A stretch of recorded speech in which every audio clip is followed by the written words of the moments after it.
I was recently asked to do a presentation on entrepreneurship.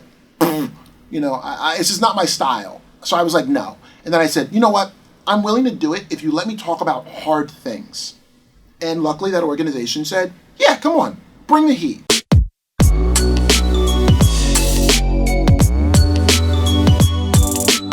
I opened that presentation talking about a freaking watch.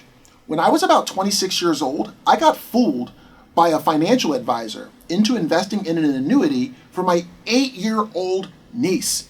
And I'm not good at finance, so I really didn't understand all the things that he was talking about, but I wanted to take care of my niece. Just so happens that this guy makes a ton of money on annuities. Shocker. But I remember at one point I looked at this guy's Rolex watch, and I just assumed that he must have been successful.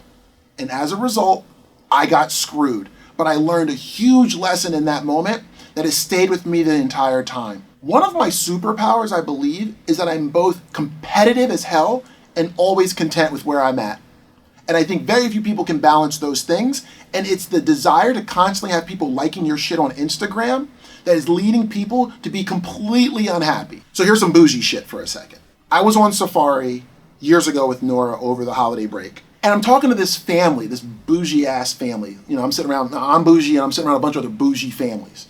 And we're talking about travel. So I start telling them how happy I am with what I already have and the countries I've already visited. We are literally being served a 5-star meal in the plains of Kenya in the middle of the in the middle of the bush.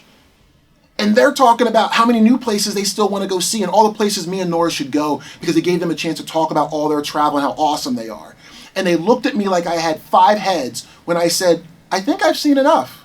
But they're like, but have you ever been to Switzerland? I'm like, no. They're like, well, didn't you say you like skiing? Yeah. They're like, well, you haven't lived until you go into the Alps. I'm like, no, I've lived.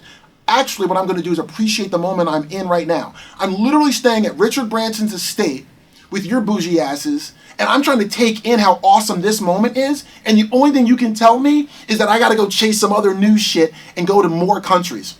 No thank you. And what I learned from that is you gotta have the mental strength to not let people plant seeds into your head and make you feel worse about you just being happy with where you are. By not wanting all those things for likes, I get to reinvest in my team because I now understand what it feels like to have that financial burden lifted off of me and that financial stress, and it allows me to start to create that for my team members. Here's an example. This past year, our formula said that our bonuses should be $500,000. Looked around and said, I'm gonna add $300,000 on top of that to show people how much I appreciate them and help them to get the monkey off of their backs for student loans, debt that they're in, medical debt, whatever it is. I wanted to help remove that from my team members.